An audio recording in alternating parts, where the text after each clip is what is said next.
안녕하십니까. 뉴스핌 정치부 박서영 기자입니다. 최근 우리 정치가 궤도 이탈이 심각합니다. 대화와 타협은 실종됐고 가짜뉴스는 어느새 우리 사회의 중요 이슈로 대두되고 있습니다. 여야가 극단적인 진영 대결의 정치로 치달으면서 이른바 팬덤 정치까지 횡행하고 있습니다. 이념, 세대, 젠더 각 분야에서 양극화가 심화되면서 정치권 일각에서는 출구가 보이지 않는다, 해법이 절실하다, 이런 토로의 목소리가 계속 쏟아지고 있습니다. 그래서 뉴스핌이 특별 기획을 준비했습니다. 국가 리스크가 된 정치 양극화 어떻게 풀 것인가? 네, 오늘은 소장파 의원님들 모시고 말씀 나눠보도록 하겠습니다. 먼저 민주당의 김상욱 의원님 모셨습니다. 반갑습니다. 안녕하세요. 김상욱입니다. 네, 다음으로 국민의힘의 김소희 의원님 모셨습니다. 네, 반갑습니다. 김소희입니다. 네, 그리고 개혁신당의 천하람 의원님 모셨습니다. 네, 안녕하세요. 천하람입니다. 저희가 오늘은 정치 양극화에 대해서 좀 들여다보는 시간을 가지려고 이렇게 세 분을 모시게 됐는데요. 어떻게 보면 갈등 공화국이다, 이런 얘기까지 지금 나오고 있어요.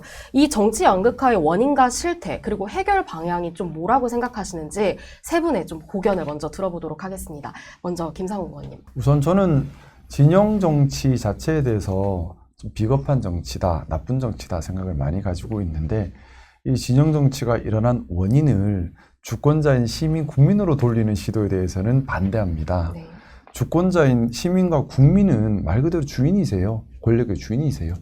진영 정치가 일어난 원인은 어떻게 보면 좀 비겁한 정치, 자기 정치하는 그 좀 공심이 없는 그런 정치인들의 일탈 때문이다라고 생각을 해요. 정치인들이 보면은 허위 또는 거짓 또는 선동으로 혐오와 갈등을 자꾸 유발하고 그걸 통해서 본인의 정치 세력을 꾀하는 네.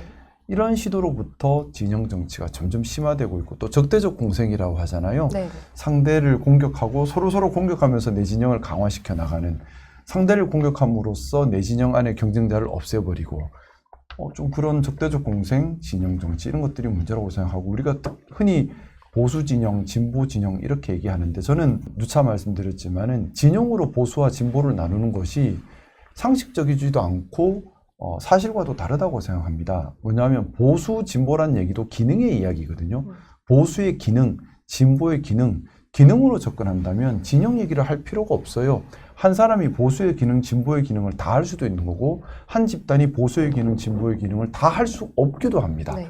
그래서 사실 우리 사회가 뭐 보수 진영, 진보 진영 나누는 것도 일부 무책임한 또 비겁한 정치인들이 쉽게 정치를 하기 위한 갈라치기, 혐오, 갈등, 선동의 결과로 빚어진 것이라는 생각이고, 정치인들이 책임감을 가지고 더 이상 그렇게 하지 않도록 극복해 나가야 되고, 또 주권자인 국민께서는 이렇게 갈라치기, 혐오, 갈등 이런 것으로 쉬운 정치, 비겁한 정치를 하려는 정치인들을 정치에서 퇴출을 시킬 수 있도록 기억하시고 선거에서 표로 행사하셔야 한다고 생각합니다. 유권자가 표로 이제 행사를 함으로 통해서 이제 보여줘야 한다, 뭐 네네. 이런 말씀으로 알아듣겠습니다.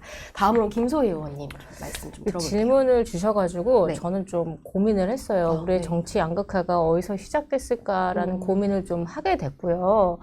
저는 원래 정치 고관여층은 아니었는데 실제 들어와 보니까 점점 이 정치 이슈에 입문해서 보니까 정말 양극화가 심화됐더라고요. 이거는 어디서 시작했을까 해서 이제 보수파, 진보 좌파는 언제 시작됐을까? 네. 이렇게 보는 게 역사적인 뿌리는 좀 있는 것 같아요. 그러니까 우리가 어쨌든 분단국가, 전 세계에서 유일한 분단국가고 그 북한을 바라보는 시각에서부터, 그 안보 의식에서부터 네. 조금 다른 것 같아요.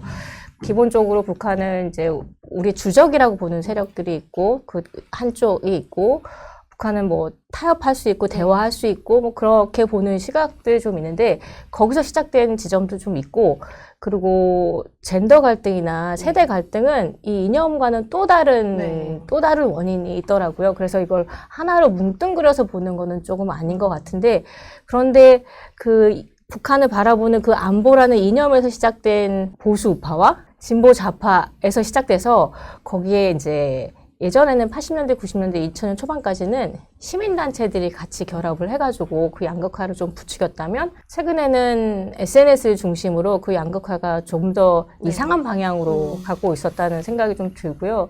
저는 제 개인적으로 이제 제가 있었던 저는 어쨌든 환경 관련된 시민단체에서 일을 하다 보니까 환경의 문제로 시작됐는데, 이게 정쟁의 이슈로 시민단체가 투입되면서 정쟁의 이슈, 이념의 이슈로 돼서 결과적으로 우리 사회가 필요한 전력망을 깔아야 되는데 갈등의 연장선상으로 돼서 모든 사람들이 약간 마음의 상처를 입는 네. 그런 상황이 됐고, 그리고 세월호 이슈 같은 경우도 우리 사회의 안전 문제를 지적해야 되는데 그게 또 정쟁의 이슈로 되면서 또 양극한에서 이제 우리가 이제 권력을 잡아야 된다라는 그 이슈랑 연결이 돼서 결과적으로 우리 사회의 안전 문제는 해결하지 못하고 결과적으로 정치의 정쟁 이슈로 가면서 뭐 엊그저께 난 이제 신안의 그 뭐죠 또 여객선 사고 네네. 같은 결과적으로 안전의 문제는 저희가 결국 해결하지 못했잖아요. 그렇죠. 그런 이슈들이 있고, 그러니까 이런 다양한 이슈들이 실제로 국가를 위해서 기여를 좀 해야 되는데 이게 정쟁으로 거기서 이제 역사적인 거기서부터 시작돼가지고 거기서 젠더의 세대의 그런 시민단체와 SNS 다양한 원인들이 좀 결부가 네. 되면서 국가가 진짜 해결해야 될 문제를 해결하지 않고 약간 양측에서 좀 싸우고만 있어서 실제로 걱정이다라는 그런 생각들을 좀 하고 있습니다. 모든 이슈가 정쟁으로 흘러가는 거에 대한 좀 걱정. 근데 이제 우려를 거기에 해주시죠. 양념을 치는 부분들이 이제 한때는 이제 굉장히 큰 이해 단체들이 있는 거죠. 시민단체들도 있고 환경단체들도 있고 뭐 노총도 있고 그리고 이제 거기다가 또 SNS까지 추가가 돼가지고 그런 부분들이 이제 오늘 우리가 좀 얘기를 저도 고견을 좀 듣고 싶은 이거 어떻게 해결해야 될까라고 그러니까요. 이제 약간 세대들한테 의견을 듣고 싶은 당의 의원님들이 지금 모이셔서 지금 활발하게 얘기를 해주셔야 돼요. 그래서 왔어요. 저 솔직히 듣고 싶어가지고. 네. 그러면 개혁신당의 천 대표님. 물론 정치인이 문제다.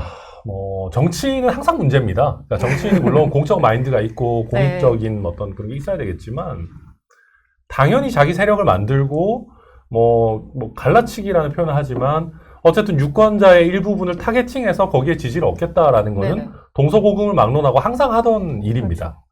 근데 최근에 그러면 이제 김소희 의원이 말씀해 주신 것처럼 과거에 여러 이념적인 뿌리나 시민단체나 여러 영향들이 있었는데 최근에 그럼 이 논의가 왜 더 심해졌을까라는 걸 봐야 될 것 같아요. 결국은 저는 SNS를 필두로 하는 강성 지지층의 과대 대표. 네. 그러니까 소위 그냥 쉽게 얘기하면 개딸하고 태극기 세력이라는 분들이 사실 숫자는 그렇게 많지 않아요. 근데 이분들이 우리 정치의 거대 양당을 굉장히 많이 쥐고 흔들면서 이 사람들 눈밖에 나면 정상적으로 정치 커리어를 이어가기도 어렵고 쉽게 얘기해서 그 당의 주류가 돼서 그 당의 권력을 잡기도 어려운 그런 거잖아요. 그러니까 까놓고 얘기해서 정청래 대표가 개딸 중에 일부, 강성 지지층의 일부의 지지를 못 받았으면 당대표가 될 수 있었을까? 못 됐을 거고요. 저는 장동혁 대표도 마찬가지라고 봅니다. 윤어게인 세력, 태극기 세력의 지지를 못 받았으면 당대표가 안 됐을 거예요. 근데 문제는 국민의힘 민주당의 당원들이 수십만이다 하지만 그 중에서 일부인 저는 개딸이라고 하는 분들 아무리 많아봐야 50만 절대 안 넘는다고 생각하거든요. 태극기도 마찬가지입니다. 근데 우리 국민 전체로 보면 사실 1%밖에 안 되는 양쪽 다 극단의 1%들이 정당이라고 하는 걸 매개로 또 당원이라는 걸 매개로 해서 우리 정치 전체를 쥐고 흔드는 거죠. 그러다 보니까 나는 이렇게까지는 원하지 않는데 나는 약간 좀 중도적이고 합리적인로 좀 가고 싶은데 라고 하는 국민들은 좀 조용하시잖아요. 그러니까 조용한 다수가 외면당하고 열심히 참여하고 당원 당비 내시고 돈 내시고 댓글 달고 후원금도 쏴주고 이런 강성 지지층이 까놓고 말해서 최혁진 의원 이번에 조요토미 히데요시 막 흔들고 후원금 가득 찼다 하잖아요. 그러니까 그런 식으로 그분들의 과대대표되는 거를 정치인들도 이용을 하고 그게 계속 이제 악순환을 만들고 그게 요즘에 더 큰 문제다. 저는 그렇게 봅니다. 이게 사실 지지를 하는 거는 당연 상관이 없다고 생각을 하잖아요, 다들. 근데 지지를 넘어서 어떻게 보면은 각 정당의 주요 이슈들을 결정하는 의사결정에까지 이제 영향을 미친다라는 부분에 대한 좀 비판 의식이 많은 것 같아요. 언론도 마찬가지고요. 방금 말씀해 주신 것처럼 정청래 대표에 대한 지금 날선 비판을 해주셨는데 그럼 민주당에서는 어떻게 좀 평가를 하실까요? 글쎄요. 저는 좀 그 생각은 해요. 뭐냐면 이제 민주주의라고 하는 것은 구성원의 의사가 반영되는 것이 중요합니다. 국가의 민주주의는 국민의 의사가 반영되어야 하고 또 정당의 민주주의라고 하는 것은 당원의 의사가 반영되는 것이 중요하죠. 반대로 당원의 의사를 반영하는 걸 중요하게 생각하지 않는다면 당 지도부의 의사를 중심으로 반영하거나 아니면 소위 중진들의 의사 중심으로 움직여버리면 그거는 저는 반민주적인 모습이라는 생각을 가집니다. 저희가 속해 있는 민주당에서 기본적으로 당원 민주주의를 내세우고 당원들의 결정권을 키워가는 것은 당원 민주주의의 바른 방향성이라는 생각을 가지고 있고요. 좀 더 크게 보면 그런 부분은 있는 것 같아요. 우리 국민들께서 목소리를 내고 또 시각을 가지고 관심을 갖고 있는 주제가 정말 다양합니다. 그러면 이런 다양한 목소리, 다양한 시각, 다양한 성향들을 네. 반영할 수 있는 다양한 정당이 없는 데서 오는 문제가 아닐까라는 생각도 좀 해봤습니다. 그러니 지금 거대 양당 구도 하에서는 이 양당의 목소리를 반영하는 루트가 네. 당내 당원 민주주의를 강조하면 할수록 사실은 소수의 목소리들을 반영하지 못하게 되거나 또는 침묵하는 다수의 목소리들을 반영하지 못하게 네. 되는 경우들도 생길 텐데 좀 당이 많다면 또 그 당들이 각자 추구하는 모습이 다 다르다면 네. 또 경우에 따라 정말 침묵하는 다수의 중도의 목소리를 대변하는 당도 있다면 좀 더 객관적으로 국민의 다양한 목소리를 반영하는 것이 아닐까. 국민 자체가 이미 다양한 목소리를 내고 있는 거거든요. 네. 극단적인 목소리 또는 침묵하는 목소리, 중도의 목소리 다양하게 내고 있는데 반영할 수 있는 틀 자체가 두세 개밖에 없으니까 대다수가 반영이 안 되고 있는 그런 게 아닌가라는 생각을 좀 해봤습니다. 어쨌든 민주주의라는 큰 틀의 방향성은 깨져서는 안 된다. 네. 그래서 우리가 뭐 팬덤 정치를 당연히 조심해야 되고 잘못된 선동 정치 조심해야 되는 건 맞지만 그렇다고 해서 반대로 뭐 소위 말하는 소수 정치 엘리트들에 의해서 모든 것이 결정되고 나머지는 수동적으로 따라가는 네. 반민주적인 모습이어서는 안 된다라는 말씀을 또 같이 드리고 싶습니다. 김소희 의원님께도 제가 좀 궁금한 게 방금 뭐 천 대표님께서도 말씀하셨지만 사실 국민의힘에서도 장동혁 대표가 윤 어게인 세력과 이른바 절연을 해야 한다 뭐 이런 당내 내부적인 비판의 목소리도 있는 건 사실이잖아요. 그러니까 사실 취임 100일이 어쩌다 보니까 공교롭게도 비상계엄 1년과 이제 맞물린 상황인데 이제 그래서 장 대표의 메시지를 놓고도 굉장히 좀 많이 주목이 되고 있어요. 그래서 그 어떤 이 팬덤 정치에 대해서는 좀 어떻게 평가하세요? 국민의힘 내부에서는.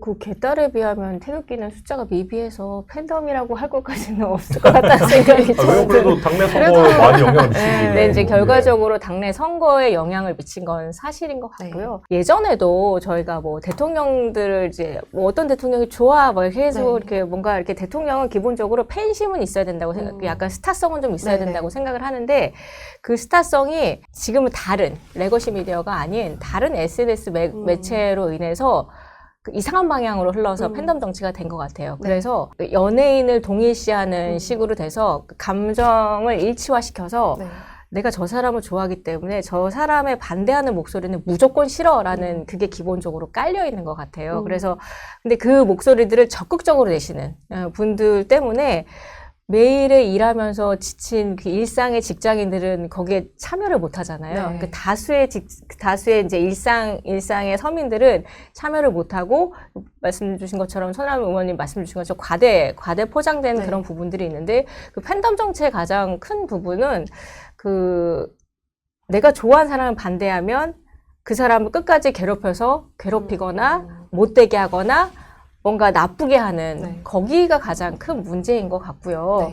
그렇게 해서 영향력을 한번 실행해 봤을 때 효과가 굉장히 좋았던 거예요. 내가 문자를 많이 보내서 이 정책을 결국 실행시키지 못하게 했어. 거기서 효능감이 극대화되면서 맘카페 같은 경우도 진짜 약간 지금 안 좋은 방향으로 흘러가는 경우도 있고 뭐 인플루언서들도 뭐 블랙 컨슈머가 생기는 것도 다 그런 점들이잖아요. 근데 그게 똑같이 정치에서도 보여지는 지점들이 있다라고 생각이 돼요. 그래서 그런 부분들은 어떻게 개선을 해야 될지라는 그런 생각들을 좀 하게 되는데 그래서 이제 김상우 의원이 말씀 주셨던 것처럼 우리 당이 너무 양당만 있어서 그런 건가. 일본이나 독일 같은 경우는 극자부터 극우까지 굉장히 다양한 이런 다양한 생각들을 반영할 수 있는 정당들이 있잖아요. 그래서 우리도 그런 정당들을 요구하는 거 아닌가 국민들이 그런 생각들을 또 질문을 받아서 또 하게 됐어요.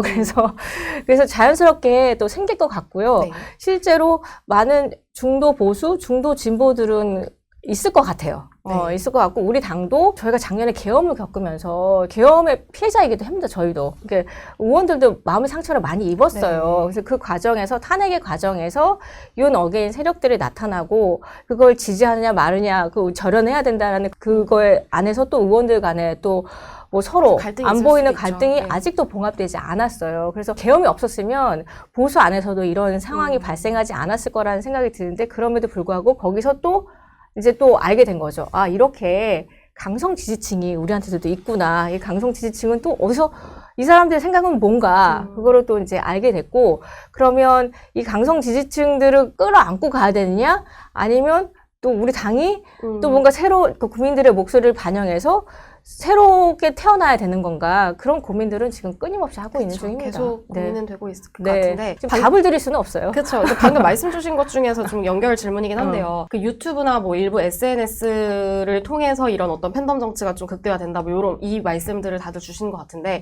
가짜 뉴스도 사실 크게 그죠. 지금 저도 이제 기성 언론에 몸담고 있는 사람으로서 가짜 뉴스에 대한 고민을 안 할 수가 없거든요. 유튜브나 일부 SNS 상에서부터 시작되는 어떤 가짜 뉴스에 대한 폐해가 많이 심각해지고 있는데, 혹시 이 폐해를 좀 직접적으로 경험을 하셨거나 이거에 대한 좀 더 특별한 고견이 있으시면 말씀해 주실 수 있을까요?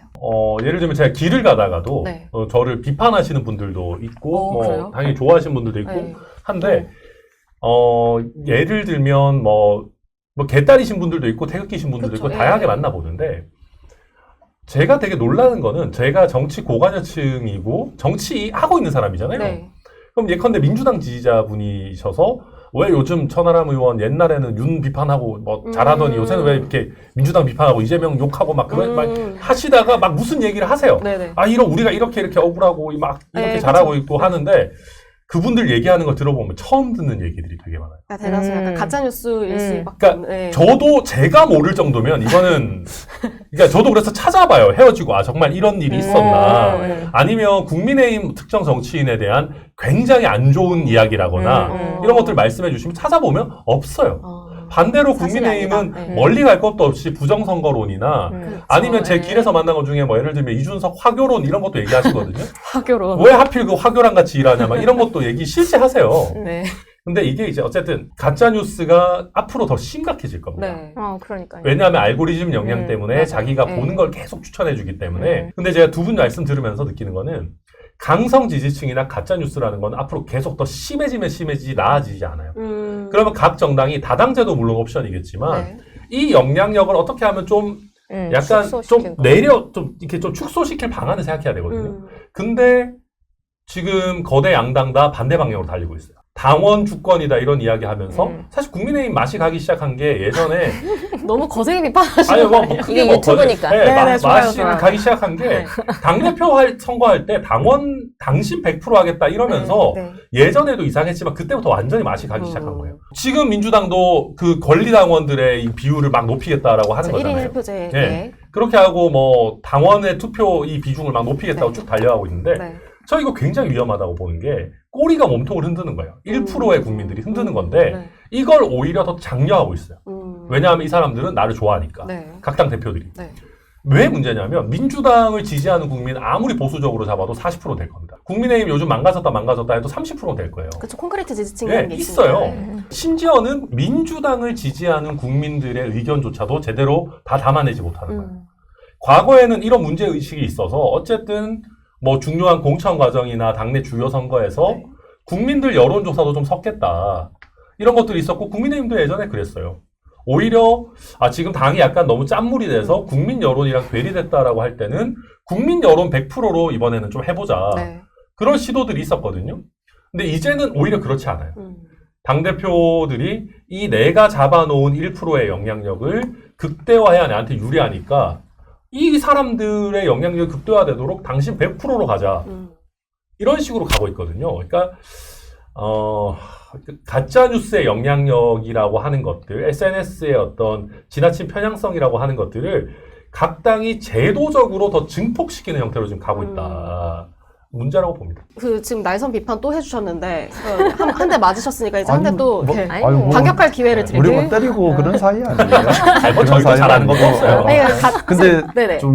저는 근데 반대로 좀 희망을 봐요. 왜냐하면 최근에 저희 민주당에서 이제 권리당원 1인 1표제 관련된 얘기가 네. 나오고 논란이 되고 있는데, 저한테 많은 당원들이 다양한 의견을 주고 있습니다. 근데 네. 그 의견들이 무조건 그러니까 1인 1표제니까 다 좋아요 이것이 아니라 1인 1표제를 했을 때 이런저런 우려가 있어요 하면서 이걸 그냥 그렇게 쉽게 가면 안 돼요라고 또 다양한 또 당원들의 의견이 나오거든요. 그래요? 그러면서 지금 1인 1표제 시행이 예정보다 조금 딜레이되고 있습니다. 이유가 사실은 당원들이 거기에 대해서 문제 제기를 했기 때문이에요. 무슨 말이냐 하면 저는 이것이 민주주의가 성숙해가는 하나의 일련의 과정이라고 생각합니다. 당원들이 처음 의사결정에 참여할 때는 당연히 뭐 시행착오도 있을 것이고 좀 쏠려가는 경향도 있을 겁니다. 근데 이걸 두 번, 세 번 반복하면서 중심을 좀 잡아가는 그런 걸 좀 느껴요. 뭐냐? 그래서 우리 민주당에서 지금 어떤 의사결정을 할 때 보면 당원들의 의견이 분분합니다. 그리고 그 다양하고 분분한 의견들을 의원들이 최대한 받아들이려고 애를 많이 써요. 그러다 보니까 의원들 간의 의견도 또 달라지죠. 그래서 당원들의 의견을 취합해서 의원들이 토론을 벌입니다. 그런 과정이 지금 일어나고 있어요. 네. 그래서 지금 어떻게 보면 당 지도부의 어떤 특정 견해에 소속 의원이 반대 의견이나 다른 의견을 내는 것이 쉽지가 않은데 민주당은 보면 그런 의견들을 용기 있게 내는 의원들이 점점 늘어납니다. 근데 그 의원들이 그 용기 어디서 나오냐? 또 마찬가지 지도부와는 다른 의견을 내는 당원들의 의견을 힘삼아 또 의견을 내는 거거든요.